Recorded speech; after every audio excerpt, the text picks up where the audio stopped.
جی السلام علیکم ورحمۃ اللہ، بسم اللہ والصلاۃ والسلام علی رسول اللہ۔ سوال آ گیا کہ نیت کو خالص کرنے کے لیے کیا کیا جائے۔ نیت کو خالص کرنے کا سب سے بڑا علاج آپ کے اپنے پاس ہے۔ اس کے بعد اگلا مرحلہ رب کائنات کے ساتھ اپنا تعلق مضبوط کریں، اور تعلق مضبوط کرنے سے مراد ایک بڑا اہم اور بنیادی نقطہ ہے کہ ڈاکہ ہمیشہ وہاں پڑتا ہے جہاں کچھ مال ہوتا ہے، شیطان ہمیشہ وہاں پر حملہ کرتا ہے جہاں پر ایمان ہوتا ہے۔ دلچسپ بات یہ ہے کہ شیطان کو چوروں، ڈاکوؤں، شرابیوں، زانیوں، بدکاروں، حرام خوروں سے کوئی غرض نہیں۔ اور کیوں نہیں؟ اس لیے کہ وہ تو پہلے سے ہی اس کے ساتھیوں میں شامل ہیں۔ شیطان ہمیشہ بہکاتا ہے ان لوگوں کو جو اللہ کے راستے پر چل رہے ہوتے ہیں۔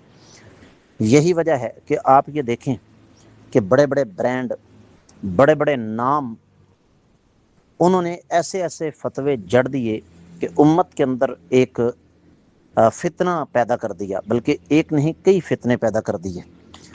اور اس کا بہترین یہ ان مسائل سے بچنے کا بہترین حل یہ ہے کہ انسان اپنے آپ کو فورس کرے۔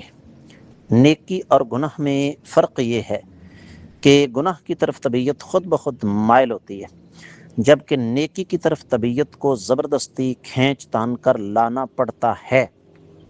لہذا دوسرا طریقہ یہ ہے کہ دل اگر عبادت میں نہیں لگتا تو اپنے آپ کو مجبور کر کے عبادت کرتے رہیں۔ یہ بھی شیطان کا بہت بڑا فتنہ ہے کہ جب عبادت میں دل نہیں لگتا اور توجہ ہی نہیں رہتی تو عبادت کرنے کا فائدہ کیا۔ تو نیت کو خالص کرنے کا دوسرا طریقہ یہ ہے کہ آپ اللہ تعالیٰ کے ساتھ جڑے رہیں۔ پھر اسی طرح ایک تیسرا طریقہ ہے، اور وہ یہ کہ اپنے اسلاف کی سیرت کو پڑھیں۔ آج چیٹ جی پی ٹی کی مدد سے، اے آئی کی مدد سے آپ عربی زبان کی پوری کتاب کا اردو ترجمہ کر سکتے ہیں۔ تو سیر اعلام النبلاء ہے، بہت عظیم کتاب ہے اسلاف کی سیرت پر۔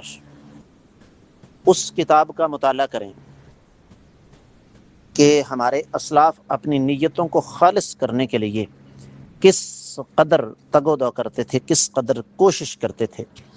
اسی طرح قرآن کی تلاوت، اذکار کی پابندی، صبح و شام کے اذکار، سونے جاگنے کے اذکار، فرض نمازوں کے بعد کے اذکار، ان کی پابندی جب ہم کریں گے تو انشاءاللہ اللہ تعالیٰ نیت کو خالص کرتے رہیں گے۔ پھر ایک دعا ہے، اللہم اجعل عملی کلہ صالحا واجعلہ لوجہک خالصا ولا تجعل فیہ لأحد شیئا۔